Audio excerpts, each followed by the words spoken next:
King of glory சபையின் சார்பில் உங்கள் ஒவ்வொருவரையும் ஆண்டவரும் இரட்சகருமாகிய இயேசு கிறிஸ்துவின் நாமத்தினாலே அன்புடன் வாழ்த்துகிறோம்.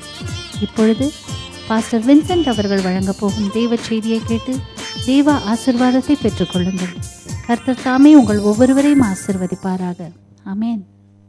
பரிசுத்தமுள்ள ஆண்டவரே, எங்களோடு நீர் பேசும். உம்முடைய வார்த்தைகள் எங்களுக்கு மிகவும் முக்கியம். எங்களோடு நீர் பேசும்.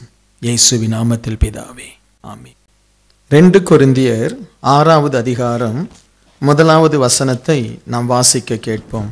2 கொரிந்தியர் 6வது அதிகாரம் 1வது வசனம். தேவனுடைய கிருபையை நீங்கள் விருதாவாய் பெறாதபடிக்கு உடன் வேலையாட்களாகிய நாங்கள் உங்களுக்கு புத்தி சொல்கிறோம். தேவனுடைய கிருபையை நீங்கள் விருதாவாய் பெறாதபடிக்கு உடன் வேலையாட்களாகிய நாங்கள் உங்களுக்கு புத்தி சொல்கிறோம். எனக்கு அன்பானவர்கள், இந்த நாளிலே நான் உங்களோடு கூட பேசுகிற ஒரு சத்தியம், உங்களுடைய லைஃப்ல நீங்க எதையும் இழந்துடக்கூடாது.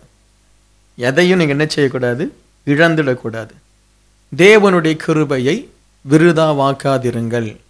இல்லாவிட்டால் தேவனுடைய ஆசீர்வாதத்தை வேஸ்ட் பண்ணாதீங்க. தேவன் கொடுக்கிற நல்ல சகல ஆசீர்வாதங்களை நீங்க உங்க வாழ்க்கையில வீணடிக்க கூடாது, விருதாவாக்காதிருங்கள். தேவன் உங்களுக்கு அநேக நன்மைகளை கொடுக்கிறார். அந்த நன்மைகளை நாம் என்ன செய்யக்கூடாது? வீணாக்கிடக்கூடாது. Praise the lord. ஸோ நம்முடைய வாழ்க்கையில ரொம்ப அநேக காரியத்தில் நாம் அநேக ஆசீர்வாதங்களை வீணாக்குகிறோம். தேவன் கொடுத்த அநேக நன்மைகளை நம்ம துட்சமாய் அவைகளை எரிந்து விடுகிறோம். அதற்கு முக்கியத்துவம் கொடுக்கிறதில்லை. இன்னைக்கு விசேஷமாய் ஃபாதர்ஸ் டே, உங்களை நான் வாழ்த்துகிறேன்.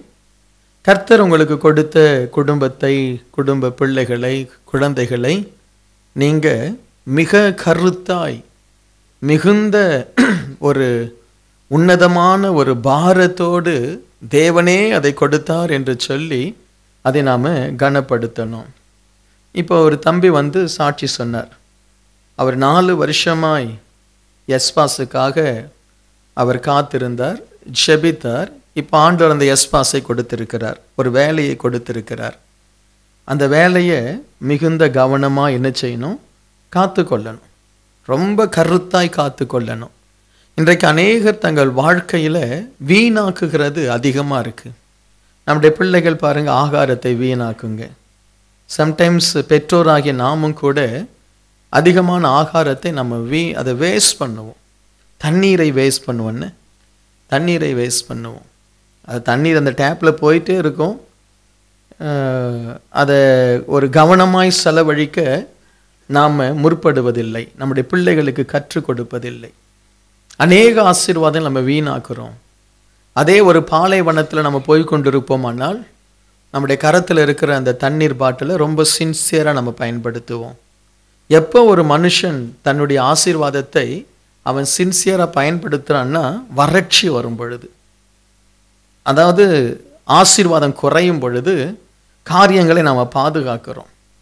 ஆனால் ஆசீர்வாதங்கள் இருக்கும் பொழுது அதை அசட்டை பண்ணுகிறோம். இந்த இடத்துல பவுல் சொல்றாரு, தேவனுடைய கிருபையை நீங்கள் விருதாவாய் பெறாதபடி. ஆண்டவரே எனக்கு கிருபை தாரும் என்று சொல்லி ஜெபிக்கிறோம். அதை சரியாய் பயன்படுத்துங்க. Price the Lord. அதை சரியாய் பயன்படுத்துங்க. இன்றைக்கு உங்களுடைய லைஃப்பில் நீங்கள் யோசித்தீங்கன்னா, அநேக இடத்துல நீங்கள் அதாவது சில காரியங்களை நீங்கள் மதியாததினாலே, சரியாய் கனப்படுத்தாததினாலே அநேக ஆசீர்வாதங்களை நீங்கள் இழந்து போயிருக்கலாம். நல்ல வேலையை நீங்கள் இழந்திருக்கலாம். அது ஒரு ஆசீர்வாதமான ஒரு வேலையில் ஆண்டவர் வைத்திருப்பார். நீங்கள் அதை அசட்டை பண்ணி அதை இழந்திருக்கலாம். நல்ல ஃப்ரெண்ட்ஸை நம்ம இழந்திருக்கலாம். நல்ல ஃப்ரெண்ட்ஸை ஆண்டவர் கொடுத்திருப்பார். ஒரு சின்ன காரணத்திற்காக அந்த ஃப்ரெண்ட்ஷிப்பை நம்ம உடைத்திருப்போம். நல்ல சபையை ஆண்டவர் கொடுத்திருப்பார் சிலருக்கு. ஒரு தேவையில்லாத காரணத்தினாலே சபையை விட்டு வெளியே ஓடி இருப்பாங்க. இன்றைக்கு அநேக காரியங்களை நம்ம விருதாவாக்குகிறோம். அதில் அடுத்து அந்த வசனம் சொல்கிறது பாருங்க, 3வது வசனம். இந்த ஊழியம் குற்றப்படாதபடிக்கு நாங்கள் யாதொன்றிலும் இடரல் உண்டாக்காமல் எவ்விதத்தினாலேயும் எங்களை தேவ ஊழியக்காரராக விளங்க பண்ணுகிறோம். இந்த ஊழியம் என்று நான் என்னுடைய வேலை ஊழியம். ஊழியம் குற்றப்படாதபடி நான் என்னை ஒரு சரியான ஒரு தேவ மனுஷனாய் நான் என்னை விளங்க பண்ணணும். உங்கள் ஒவ்வொருத்தருக்கும் ஆண்டவர் ஒரு ஊழியத்தை கொடுத்திருப்பார், என்ன ஒரு வேலையை கொடுத்திருப்பார். அந்த வேலையில் நம்ம குற்றமற்றவர்களாய் நாம் இருக்கணும். நமக்கு என்று கொடுக்கப்பட்ட வேலை. இன்றைக்கு அநேகர் ஆசீர்வாதம் இல்லாமல் போவதற்கு காரணம் படிக்கிற நாட்களில் படிப்பை அசட்டை பண்ணினது. இன்றைக்கு அதுக்கு பிறகு நிறைய பேர் ரொம்ப ஃபீல் பண்ணுறாங்க. அது சிலர் படிக்க முடியாதவர்களாக இருப்பாங்க. சிலருக்கு சரியாய் படிக்க முடியாது, ஞானம் இருக்காது, படிக்கக்கூடிய அந்த விவேகம் இருக்காது. அவர்களை நம்ம குற்றப்படுத்த முடியாது. அவங்க படிக்கணும்னு ஆசைப்படுவாங்க, படிப்பாங்க, ரொம்ப படிப்பாங்க, ஆனால் ஃபெயில் ஆகிடுவாங்க. சிலர் அப்படி இருப்பாங்க தானே. நம்ம கூட இருக்க, நம்ம பார்த்தோம்னா நம்ம கூட படித்த சில ஃப்ரெண்ட்ஸ் அப்படி தான். எப்போவுமே புக்கோடு தான் இருப்பான். அவன் கடைசியில் 30 மார்க் தாங்க மாட்டான். சிலர் என்ன செய்வோம், ஒரு கடைசி எக்ஸாமுக்கு முன்னாடி ஒரு 2 நாள் படிச்சுட்டு போய் ஒரு 40-50 வாங்கிடுவாங்க. ஆனால் சிலர் புஸ்தகமும் கையுமா இருப்பான். அவனை நம்ம எதுவும் சொல்ல முடியாது, அவனுக்கு அவ்வளவுதான் ஞானம். ஆனால் சிலருக்கு ஞானம் இருந்து, சிலருக்கு நல்ல படிக்கக்கூடிய வாய்ப்பு இருந்து அந்த படிப்பை தவற விடுறாங்க பாருங்க. காலமெல்லாம் அவங்க என்ன செய்வாங்க, வேதனைப்படுவாங்கன்னு. உனக்கு ஆண்டவர் கொடுத்த வேலையை அசட்டை பண்ணாதே, விருதாவாக்காதே. தேவன் தான் உனக்கு அந்த வேலையை கொடுத்தார். நாம் எந்த வேலையோ அதை நாம் என்ன செய்யணும், கனப்படுத்தணும். சில நேரத்தில் தாவீதை போல நமக்கு ஒரு பெரிய அழைப்பு இல்லாமல் இருக்கலாம். ஆனால் எலியேசர் போல நீ ஒரு பெரிய நிலைமைக்கு வர முடியும். பாருங்க, எலியேசர் ஒரு அடிமையை போல ஆபிரகாமுடைய குடும்பத்தில் காணப்பட்டான். ஆனால் அந்த எலியேசரை ஆபிரகாம் தன்னுடைய வீட்டிற்கெல்லாம் என்ன செய்தார், அதிகாரியாய் மாற்றினார். தன் சொந்த மகனுக்கு பெண் பார்க்கக்கூடிய பெரிய பொறுப்பை எலியேசருக்கு ஆபிரகாம் கொடுத்தார். பாருங்க, அவன் சாதாரண ஒரு வேலைக்காரன், என்ன சாதாரண ஒரு வேலைக்காரன். ஆனால் அந்த வேலையிலே அவன் அசட்டை பண்ணலை, தன் எஜமானை அசட்டை பண்ணலை. தன்னுடைய வேலை ஒரு அற்பமான வேலை தானே என்று அவன் இருந்திருந்தால் ஒரு தோட்டக்காரனாய் அவனை வைத்திருப்பாங்க, இல்லாவிட்டால் ஒரு குக்கா வைத்திருப்பாங்க. அவனோ தன்னுடைய வீட்டில் உள்ள அத்தனை பேருக்கும் அவன் அதிகாரியாய் மாறினான். இன்றைக்கு நாம் ஆசீர்வாதம் இல்லாமல் போவதற்கு காரணம் என்ன தெரியுமா? நமக்கு கொடுக்கப்பட்ட வேலையை அசட்டை பண்ணுவது. உனக்கு என்ன வேலை இருக்கோ அந்த வேலையை தான் ஆண்டவர் கொடுத்திருக்கிறார் அந்த காலகட்டம் வரைக்கும். ஒருவேளை நீ நல்லா படித்திருக்கலாம், நல்ல திறமை இருக்கலாம். ஆகவே எனக்கு இந்த வேலை பிடிக்கலை, I don't like this job, அநேகர் அப்படி சொல்லுவாங்க. நீ அந்த வேலையில் ஒரு காலம் வரைக்கும் இருக்கணும்னு ஆண்டவர் ஏதோ ஒரு நோக்கத்திற்காக வைத்திருக்கிறார். தயவு செய்து தேவன் கொடுத்த வேலையையோ இல்லாவிட்டால் தேவன் திறந்த வாசலையோ தயவு செய்து அசட்டை பண்ணாதீங்க. அப்படி அசட்டை பண்ணுறவங்க வாழ்க்கையில் முன்னேறுவதே இல்லை. உனக்கு என்ன வேலை இருக்கோ முழு பலத்தோடு அதை செய். பரலோகத்தில் வேலை கிடையாது. உனக்கு என்ன வேலை இருக்கோ அதை முழு பலத்தோடு செய், அதை அசட்டை பண்ணாதே. அதே 1 கொரிந்தியர் 7வது அதிகாரம் 10வது வசனம் சொல்கிறது, விவாகம் பண்ணி கொண்டவர்களுக்கு நான் அல்ல, கர்த்தரே கட்டளை இடுகிறதாவது, மனைவியானவள் தன் புருஷனை விட்டு பிரிந்து போகக்கூடாது. மனைவியானவள் தன் புருஷனை விட்டு பிரிந்து போகக்கூடாது. இந்த காரியத்தை பிரிந்து போவது என்பது டோட்டலாக பிரிந்து போகிற ஒரு காரியம். ஆனால் நான் இன்றைக்கு சொல்ல போவது, ஒரு கணவன் ஒரு மனைவி மனதளவில் கூட ஒருத்தரை விட்டு ஒருத்தர் பிரியக்கூடாது. கர்த்தரே கொடுத்த கணவன், கர்த்தரே கொடுத்த மனைவி. ஆண்டவர் நம்மை கணவனும் மனைவியுமாய் ஆண்டவரே நமக்கு நல்ல ஒரு மனைவியை கொடுத்து அவர்கள் ஒரே சரீரமாய் இருப்பார்கள் என்று ஆண்டவர் சொன்னார். இன்றைக்கு பாருங்க, அநேக குடும்பத்தில் மனதில் பிரிவினை இருக்கிறது. மனைவியோடு கணவனோடு இன்றைக்கு அநேகர் மனதில் ஒரு மனம் இல்லை. இந்த இடத்துல அவர் சொல்றாரு, புருஷன் மனைவி அவர்கள் பிரியக்கூடாது. உனக்கு ஆண்டவர் கொடுத்த மனைவி ஒரு பெரிய ஒரு ஈவு என்று வேதம் சொல்கிறதுன்னு. புத்தியுள்ள ஒரு மனைவி கர்த்தர் கொடுக்கிற ஒரு ஈவு. இன்றைக்கு இந்த ஈவை மனசளவுல கூட உன்னுடைய மனைவியை நீ வெறுக்கக்கூடாது. மனதளவில் கூட உன்னுடைய மனைவிக்கும் உனக்கும் கருத்து வேறுபாடு இருக்கக்கூடாது. இன்றைக்கு நிறைய பேர் ஒரே வீட்டில் இருக்கிறாங்க, பிரிந்து இருக்கிறாங்க. ஒரே பெட்ல இருக்கிறாங்க, பிரிந்து இருக்கிறாங்க. மனதில் ஒரு மனம் இல்லை. மனைவி மேல் அநேக கசப்பு புருஷனுக்கு, புருஷன் மேல் அநேக கசப்பு மனைவிக்கு. அவர்கள் கர்த்தர் கொடுத்த கணவன் இவர். அவன் குடிகாரனோ, அவன் பொல்லாதவனோ, அவன் எப்படிப்பட்டவனோ, அந்த மனைவி சண்டைக்காரியோ யாரோ, ஆனால் உன்னுடைய லைஃப்ல அவளை தான் ஆண்டவர் உனக்கு மனைவியாய் கொடுத்திருக்கிறார். அந்த மனைவிக்குள்ள 1000 குறை இருக்கலாம். அவள் தான் உன்னுடைய மனைவி, அவன் தான் உன்னுடைய புருஷன். இந்த மனதிலே நாம பிரிகிறது தான் கடைசியில அந்த உறவே பிரிந்து போய் விடுகிறது. இன்றைக்கு ஒவ்வொரு கணவன் மனைவியும் அல்லாவிட்டால் பிள்ளைகளும் தேவன் கொடுத்த ஒரு உன்னதமான ஒரு கிருபை என்று உணரணும். எத்தனை பேர் நம்புறீங்க உங்க மனைவி தேவன் கொடுத்த ஒரு கிருபை? ஒரு கரங்களை உயர்த்தி ஆண்டவரை ஸ்தோத்திரம் பண்ண முடியுமா உங்களுக்கு? உங்க மனைவி தேவன் கொடுத்த ஒரு கிருபை.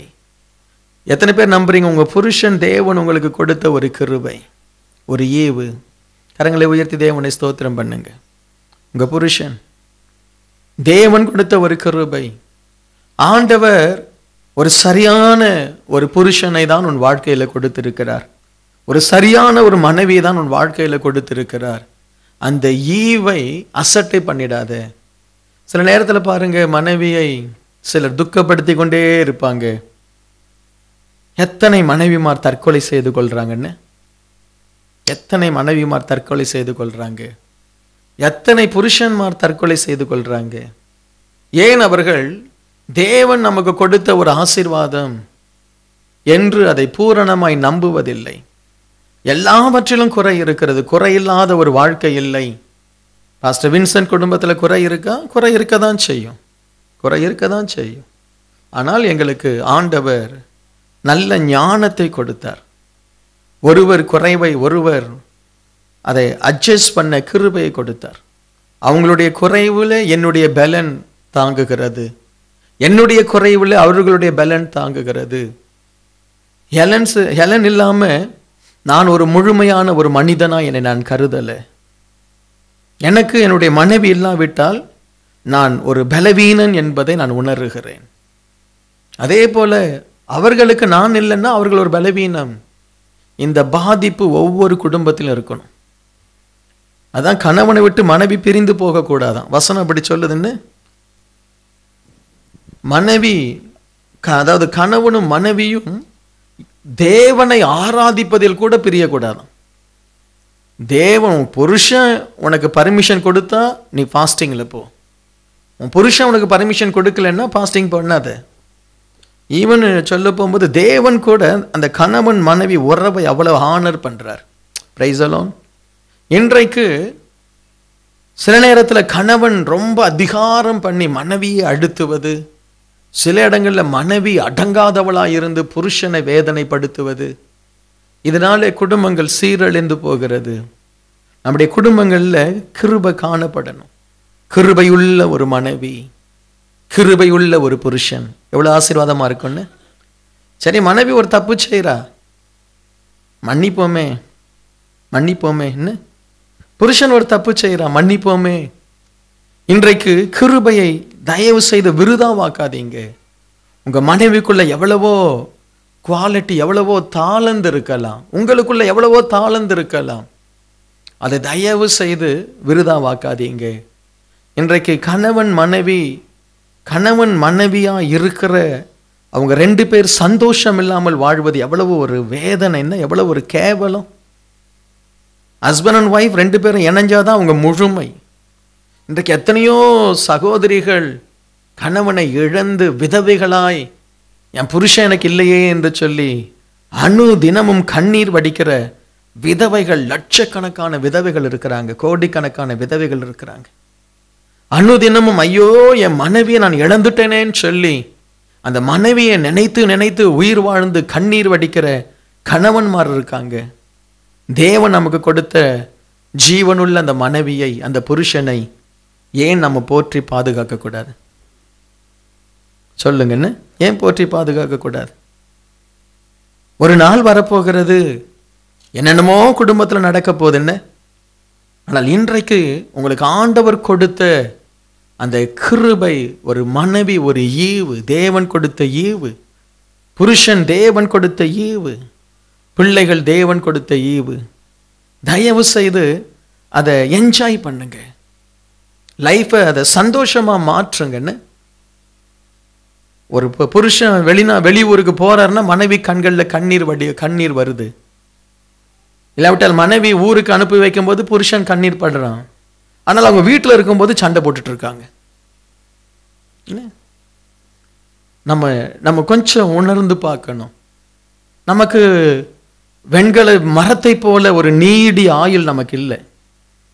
ஏசாமி காலத்துல இருந்து ஒலிவ மரம் இன்றைக்கு இருக்குன்னு சொல்லி அந்த ஒலிவ மரத்தில் போய் உட்காந்து தொட்டு ஜெபம் பண்ணிட்டு வராங்க. ஆனால் நீயும் நானும் அப்படி நீடிய காலம் வாழ போறதில்லை. இருக்கிற காலத்தை தயவு செய்து அதை சந்தோஷமாய் அனுபவிங்க. இந்த சண்டே எத்தனை பேர் சண்டை போட்டுட்டு வந்தீங்க எனக்கு தெரியாது. என்ன எத்தனை பேர் அந்த காலையில் சரி மனைவி கொஞ்சம் லேட் ஆகிறா, விட்டுடுங்களேன். ஏதோ ஒரு பிரச்சனை வருது, ஏதோ ஒரு வார்த்தை வருது, ஏன் உங்களுடைய இந்த ஆசீர்வாதமான இந்த சண்டையை நீங்க வேஸ்ட் பண்ணணும்? ஒரு சண்டை போட்டு ஒரு வீண் வார்த்தையை பேசி. இன்றைக்கு தேவன் ஐயோ எனக்கு கொடுத்த ஒரு கிருபை, ஒரு கிருபையின் நாள், ஒரு கிருபையினுடைய வாழ்க்கையை நான் இழக்கக்கூடாது என்று சொல்லி நம்ம ஒவ்வொருவரும் நம்முடைய மனதில் தீர்மானம் எடுக்கணும். பிரைஸ் எல்லாம் எடுப்பீங்களா? விசேஷமாய் கணவன் நல்லா இருந்தால் அந்த குடும்பம் நல்லா இருக்கும். கணவன் தான் மெயின். என்ன, கணவன் நல்லா இருந்தா அந்த குடும்பத்தையே மாற்றிடலாம். கணவன் மட்டும் ஒரு ப்ராட் மைண்ட் உள்ள ஒரு ஆளா, ஒரு நல்ல ஒரு சாந்த குணம் உள்ளவனாய், சாந்த குணம் உள்ள வல் என்று எந்த இடத்துலையும் பைபிள்ல இல்லை. சாந்த குணம் உள்ளவன், சாந்த குணம் உள்ளவன். அந்த கணவன் மட்டும் ஒரு நல்ல ஒரு சாந்த குணம் உள்ள ஒரு மனுஷனா இருந்தா அந்த குடும்பம் அவ்வளோ சந்தோஷமா இருக்கும். இன்றைக்கு கணவன்மார் நாம சாந்த குணம் உள்ளவர்களாய் மாறணும். Price the Lord. கோபப்படுறதுனால ஒரு நன்மை இல்லை. உங்களுக்கு தான் பிளட் ப்ரெஷர் இன்க்ரீஸ் ஆகும், உங்களுக்கு தான் ரொம்ப கோபப்பட்டு தலை வலிக்கும், உங்களுக்கு தான் கோபப்பட்டு கையெல்லாம் ஆடும், வேலை செய்ய முடியாது. கோபப்படுறதுனால ஒரு பிரயோஜனம் இல்லை. அதே நீங்கள் சாந்தமாய் மாறி உங்களுக்கு கொடுக்கப்பட்ட ஈவை நீங்கள் ஆசீர்வாதமாய் நீங்கள் மாற்றிக்கொள்ள வேண்டும் என்று ஆண்டவருடைய நாமத்தினாலே உங்களை நான் கேட்டுக்கொள்கிறேன். 1 கொரிந்தியர் 15:10. ஆகிலும் நான் இருக்கிறது தேவனுடைய கிருபையினாலே இருக்கிறேன். ஆகிலும் நான் இருக்கிறது தேவனுடைய கிருபையினாலே இருக்கிறேன். அவர் எனக்கு அருளின கிருபையை விருதாவாய் இருக்கவில்லை. அவர் எனக்கு அருளின கிருபை விருதாவாய் இருக்கவில்லை. பவுல் சொல்றார் பாருங்க. அதுக்கு அடுத்து அவர் சொல்றார், அவள் எல்லாரிலும் நான் அதிகமாய் நான் பிரயாசப்பட்டேன், ஆகிலும் நான் அல்ல, என்னுடனே இருக்கிற தேவ கிருபையை அப்படி செய்தது. ஆகிலும் நான் இருக்கிறது தேவ கிருபையாலே இருக்கிறேன், அவர் எனக்கு அருளிய கிருபையை விருதாவாக்கவில்லை. தேவன் அருளிய கிருபையை ஒரு தேவ பிள்ளை விருதாவாக்க கூடாது. உங்களுக்குள்ள ஊழியத்தில் செயல்படக்கூடிய கிருபை இருக்கும், அதை நீங்கள் ஊழியத்தில் பயன்படுத்தணும். உங்களுக்குள்ள நல்ல தாளந்துகளை தேவன் கொடுத்திருப்பார், அதை நீங்கள் ஆண்டவருடைய ஆலயத்தில் அந்த தாளந்துகளை பயன்படுத்தணும். முன்னுக்கு வரணும். காணிக்கை எப்படி நம்ம படைக்க வருகிறோம், அதை போல தாளந்துகளை ஊழியத்தில் நீங்கள் படைக்கணும். நான் பாடுவேன் அப்படியெல்லாம் இருந்தால் யூஸ் இல்லை. அதை ஊழியத்தில் படைக்கணும். அந்த தாளந்தை, பாஸ்டர் எனக்கு பாட முடியும், நீங்கள் இந்த காணிக்கை எப்படி ஊழியத்துக்கு நான் பயன்படுத்துகிறேனோ அதே போல உங்களை நான் பயன்படுத்தணும். ஊழியத்தில் அதை சரியான விதத்தில் உங்களை பயன்படுத்தணும். சிலருக்கு தாளந்து இருக்கும், அதை பயன்படுத்த முடியாது. அவர்களுக்குள்ளாக இருக்கக்கூடிய கோட்பாடுகள், டிஃப்ரெண்ட் ஆஃப் ஒப்பீனியன், ஆகவே அவர்களை ஊழியத்தில் பயன்படுத்த முடியாது. அதாவது உப்பு கரையில் அப்படின்னா நம்ம ஒரு நாளும் உப்பை நம்ம சேர்க்க மாட்டோம் ஆகாரத்தில். என்ன சேர்க்க மாட்டோம். உப்பு கரைந்தாதான் அது ஆகாரத்தில் அது பிரயோஜனம் உள்ளது. என்ன இல்லாட்டி உப்பை நக்கிட்டு சோறு சாப்பிட முடியுமா? சொல்லுங்க. இல்லை. என்ன அந்த உப்பு கரையணும். உங்களுடைய தாளந்துகள், உங்களுக்கு இருக்கக்கூடிய கிருபைகள், உங்களுக்கு இருக்கக்கூடிய ஞானம் கரைந்து ருசி மட்டும் தெரியணும், நீங்க தெரியக்கூடாது. அதுதான் நல்ல கிருபை பெற்ற விசுவாசிகளுடைய அழகு. அது பிரைஸ் தி லார்ட். அதுதான். இப்போ நான் தெரிகிறேன் அப்படின்னா எத்தனையோ வருஷம் உப்பா இருந்தேன். நான் செய்தது யாருக்கும் தெரியாது. நான் வடித்த கண்ணீர் தெரியாது, நான் போன பாதை தெரியாது, ஆண்டவர் எங்களை புடமிட்ட விதம் தெரியாது. இன்றைக்கு ஆண்டவர் எங்களை எடுத்து பயன்படுத்துகிறார் என்றால் அதற்கு ஒரு நோக்கம் உண்டு, அழைப்பு உண்டு. உனக்கும் அது வரும், உனக்கும் அது வரும். உனக்கும் ஏற்ற நாளிலே தேவன் உன்னை பயன்படுத்துவார். இந்த இடத்துல பாருங்க, கிருபையை அநேகர் வேதத்தில் வேஸ்ட் பண்ணாங்க.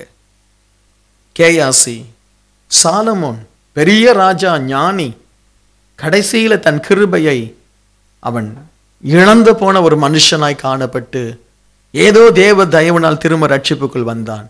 சிம்சோன் தனக்கு கொடுக்கப்பட்ட பலத்தை, தனக்கு கொடுக்கப்பட்ட கிருபையை அவன் இழந்து போனான். நம்ம வேதத்தில் பார்க்கிறோம். ஆனால் பவுல் சொல்றாரு, நான் கிருபையை விருதாவாக்கவில்லை.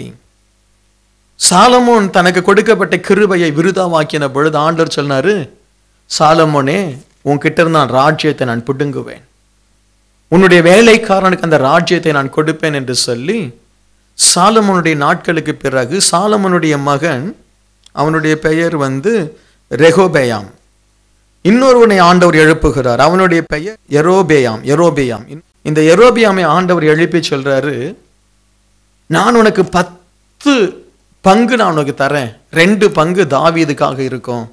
இந்த 10 பங்கை வைத்து நீ தாவீதை போல உனக்கு நான் கிருபை கொடுப்பேன், தாவீதை போல நீ ஆசீர்வாதமாக இருப்ப அப்படின்னு சொல்லும் பொழுது இவன் அதை வீணாக்கினதை நம்ம வேதத்தில் வாசிக்கலாம். வாசிங்க, 1 ராஜாக்கள் 11வது அதிகாரம் 31, 38 வசனத்தை வாசிங்க. 1 ராஜாக்கள் 11, 31, 38.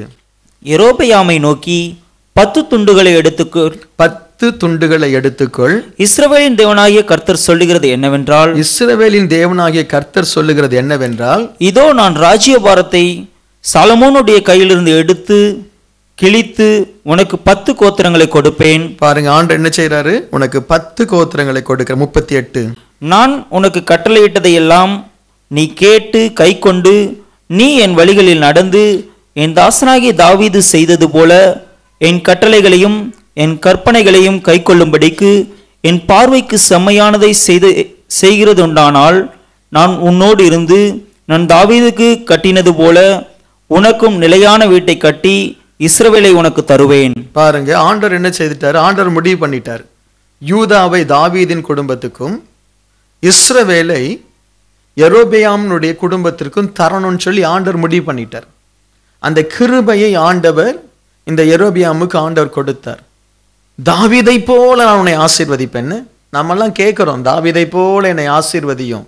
ஆனால் இவனுக்கு ஆண்டவரே சொல்றாரு, தாவீதை போல உன்னை நான் ஆசீர்வதிப்பேன், தாவீதை போல நீ ஆசீர்வாதமாய் 10 பங்குக்கு நீ தலைவனாய் இருப்பாய், தாவீதுக்கோ 2 பங்கு தான் நான் தருவேன். அப்ப எவ்வளவு பெரிய ஒரு உயர்வு அவனுக்கு என்ன. ஆனால் அந்த மனுஷன் என்ன செய்கிறான், 1 ராஜாக்கள் 12வது அதிகாரம் வசனம் 27 29 வசனங்கள் நான் வாசிக்கிறேன். 27 29. இந்த யெரொபெயாம் தன் மனசுக்குள்ள அவன் சொல்றான், இந்த ஜனங்கள் எருசலேமில் உள்ள கர்த்தருடைய ஆலயத்தில் பலி செலுத்த போனால் இந்த ஜனங்களின் இருதயம் யூதாவின் ராஜாவாகிய ரெகொபெயாமை என்னும் தங்கள் ஆண்டவன் வசமாய் திரும்பும், அவர்கள் என்னை கொன்று போட்டு யூதாவின் ராஜாவாகிய ரெகொபெயாமின் பாரிசமாய் போய்விடுவார்கள் என்று தன் மனதிலே சிந்தித்து கொண்டிருந்தான். சிந்தித்தவன் என்ன செய்கிறான் பாருங்க, ராஜாவானவன் யோசனை பண்ணி பொன்னினால் 2 கன்று குட்டிகளை உண்டாக்கி ஜனங்களை பார்த்து, நீங்கள் எருசலேமுக்கு போகிறது என்ன, போகிறது உங்களுக்கு வருத்தம், இஸ்ரவேலரே, இதோ இவைகள் உங்களை எகிப்து தேசத்திலிருந்து வர பண்ணின உங்கள் தேவன்கள் என்று சொல்லி ஒன்றை பெத்தேலிலும் இன்னொன்றை தானிலும் ஸ்தாபித்தான். எவ்வளோ ஒரு கேவலமானம் பாருங்க. ஒன்றுமில்லாதிருந்த இவனை ஆண்டவர் ராஜாவாய் மாற்ற கிருபை கொடுத்தார்.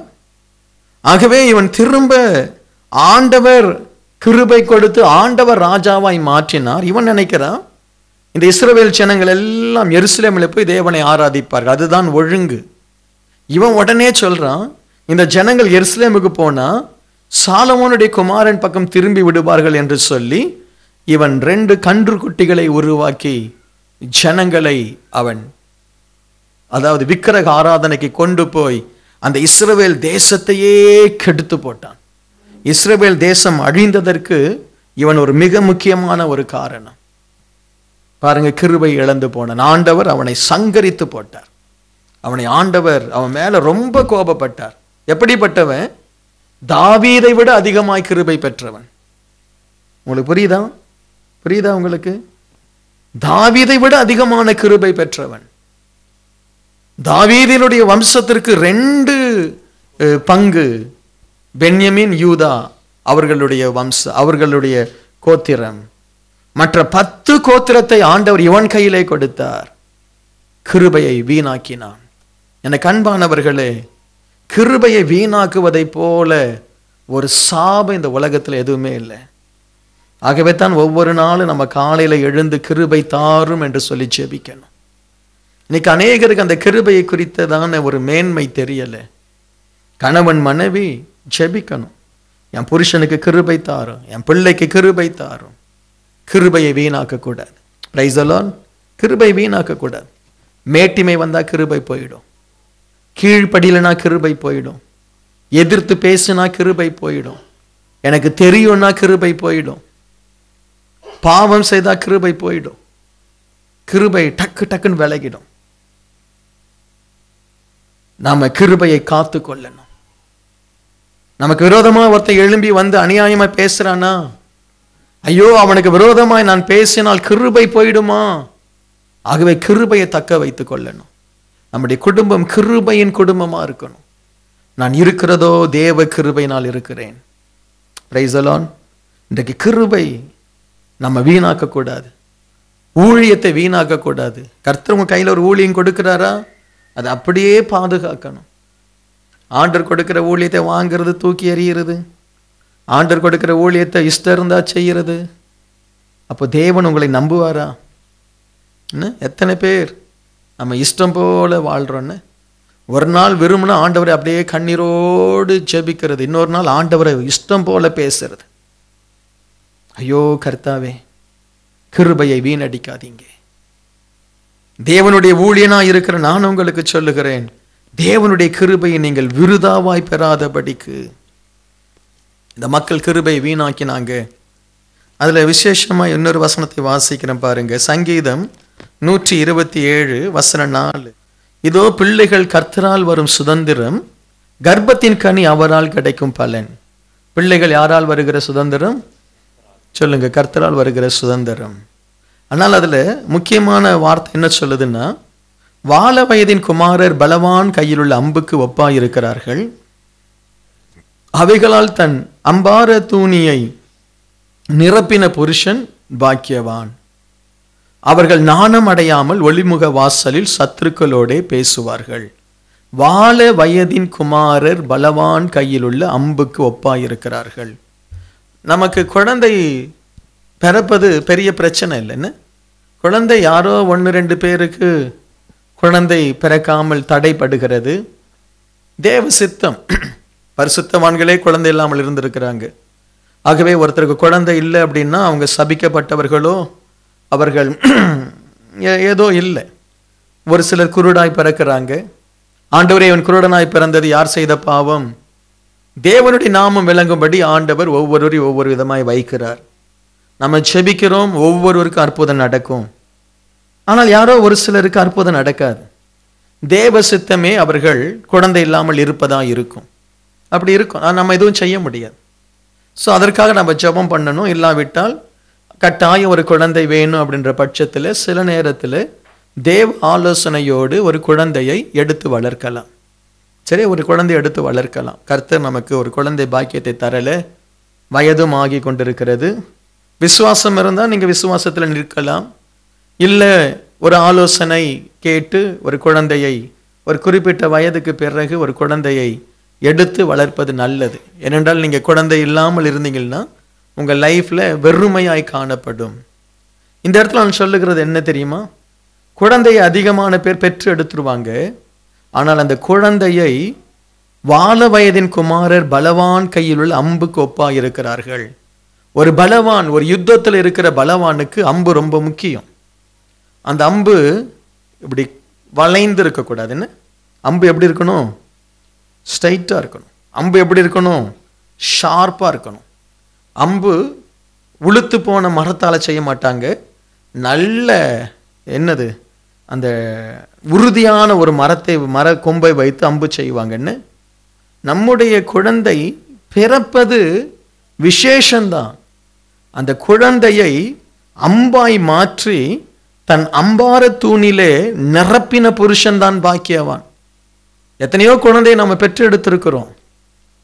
உன் குழந்தையை ஒரு சரியான மனுஷனாய் நீ வளர்க்க கிருபை பெற்றிருந்தால்தான் நீ பாக்கியவான். குழந்தையை பெற்றதுனால நீ பாக்கியவான் இல்லை. இன்னைக்கு அநேகர் குழந்தையை பெற்று அந்த குழந்தையை ஜெயிலில் போய் பார்க்குறாங்க. அந்த குழந்தையை மென்டல் ஹாஸ்பிட்டலில் போய் பார்க்குறாங்க. அந்த குழந்தையை மோசமான போதை பொருட்கள் பயன்படுத்துகிற நண்பர்களோடு கூட போய் பார்க்கிறாங்க. அதனால என்ன ஆசீர்வாதம்? தாய் தகப்பனை வெறுக்கிற பிள்ளைகளை வளர்த்து விட்டுருக்கிறாங்க. எனக்கு அப்பா வேண்டாம் அம்மா வேண்டாம் என்று சொல்லுகிற பிள்ளைகள் உருவாக்கி வைத்திருக்கிறாங்க. அதனால் அவன் பாக்கியவானா? அவன் சபிக்கப்பட்டவன். உன் பிள்ளை உன்னை நேசிக்கல, உன் பிள்ளை நீ விரும்புகிற விதத்துல வரல அப்படின்னா ஐயோ அது சாபம். தேவனுடைய ஆலயத்தில் ஊழியம் செய்தான் ஏலி, பினாகாஸ், அவருடைய பிள்ளைகள் வால வயதிலே மரித்தார்கள். காரணம், அவனால் தன் பிள்ளைகளை உருவாக்க முடியல, ஒரு ஊழியக்காரனாய் உருவாக்க முடியல. ஆனால் அவனுடைய காலை அமுத்தின, இல்லாவிட்டால் அந்த ஆலயத்தை பெருக்கின, சுத்தப்படுத்தின அந்த சாமுவேல் ஒரு அழகான ஒரு உறுதியான அம்பாய் எழும்பினான். யார் பாக்கியவான்? ஏலி பாக்கியவானா? அன்னாள் பாக்கியவதியா? யோசித்து பாருங்க. உன் பிள்ளையை வீணாக்காதே. உனக்கு ரொம்ப முக்கியம் வேலை அல்ல, உன் பிள்ளை. குழந்தை எடுத்து கொஞ்சி முத்தமிட்டு அதை ஒரு வயசு வரைக்கும் குழந்தை இனிமையா இருக்கும். அப்பா வந்த உடனே என் குழந்தைன்னு சொல்லி அள்ளுவார். எப்ப தெரியுமா? அது தேவ தூதனை போல இருக்கும் பொழுது அது சிரிக்கும். அது உன்னை கண்டு கொஞ்சம் அந்த இளம் குழந்தையை எடுத்து நீ விளையாடி நீ கொஞ்சி மகிழ்வது உனக்கு நல்லா இருக்கும். அப்போ நீ கொஞ்சி வளர்றதுனால ஒரு பிரயோஜனம் அந்த குழந்தைக்கு இல்லை.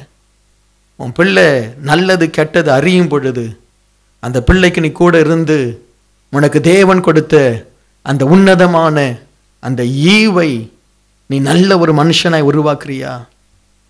நான் உருவாக்கிட்டு இருக்கிறேன். அநேக வாலிபர்களை உருவாக்கி கொண்டிருக்கிறேன். அதற்காக நான் ஆண்டவரை ஸ்தோத்தரிக்கிறேன். ஏதோ பாவத்தில் விழுந்து ஆசீர்வாதம் இல்லாமல் சொந்த தகப்பனை அடித்த வாலிபன் நம்முடைய சபையில் இருந்தான். வந்து அழுதான், கதறி அழுதான். பாஸ்டர், என் அப்பாவை நான் அடிச்சிருக்கிறேன். அவனை உருவாக்கினேன். போய் தகப்பன் இடத்துல போய் மன்னிப்பு கேட்க வைத்தேன். எத்தனையோ வாலிபர்களை, எத்தனையோ வாலிப பிள்ளைகளை உருவாக்குகிற ஒரு ஊழியத்தை தேவன் கொடுத்ததற்காக நான் ஆண்டவருக்கு நன்றி செலுத்துகிறேன்.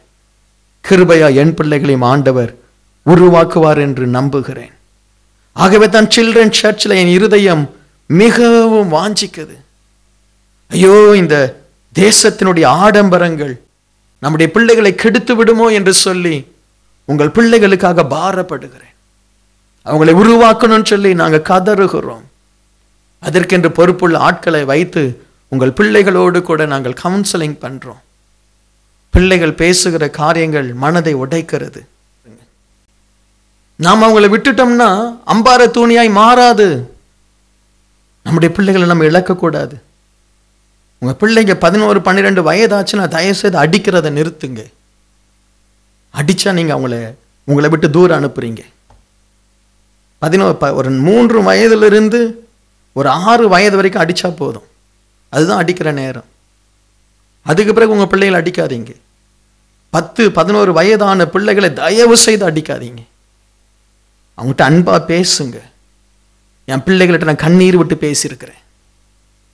ஜானி கிட்ட, தம்பு கிட்ட அவங்க தப்பு செய்யும் பொழுது நான் அவர்கள் முன்னாடி கண்ணீரோடு நான் பேசியிருக்கிறேன். என் கண்ணீரை பார்த்து கதறி கதறி அழுதுருக்கிறானுங்க. கதறி கதறி அழுதுருக்கு. எனக்கு என் பிள்ளைகள் அவர்களுடைய தேவனுடைய அம்பார தூணில் அவர்கள் இருக்கணும்னு ஆசைப்படுறேன்.